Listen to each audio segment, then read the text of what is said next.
Now we're back to CapCut. Let me show you a black and white slow-mo effect. I saw that on TikTok somewhere. It's easy to recreate. Just position your slider where you want it to start and then make sure on adjustment that this drop down is open, and then you can find the saturation, create a keyframe.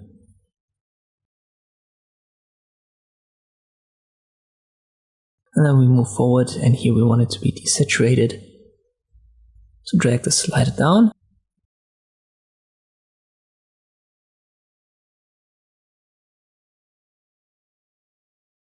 I'll play it, and now gradually desaturates at the moment where I want it to be. Be careful when you want to mess with the saturation. If you do it again, you create a new keyframe. Let me delete this one. You have to be on the keyframe. So now my diamond icon here is turquoise on the right, and now I can adjust it properly. Let me move the first keyframe a little bit to the left so that we have a slower transition. It starts here, gradually desaturates, and now it's almost black and white. That's what we want.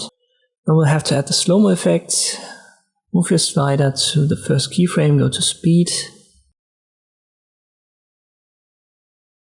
curve, we'll use customized, and now you can already see the correct position. We'll click on the plus sign, and then I drag this down to the first dashed line. And I have to drag it a little bit to the right to have it exactly on top of the keyframe. So speed is cut in half, it's at the right position, and everything that comes after it should be on the dash line as well. But let me make it a bit shorter, we don't need this entire clip.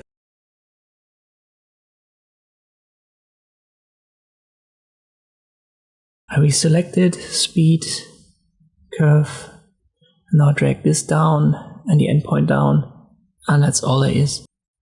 We play it again. Color at normal speed, then it desaturates slowly and it ramps down to this half speed slow-mo effect.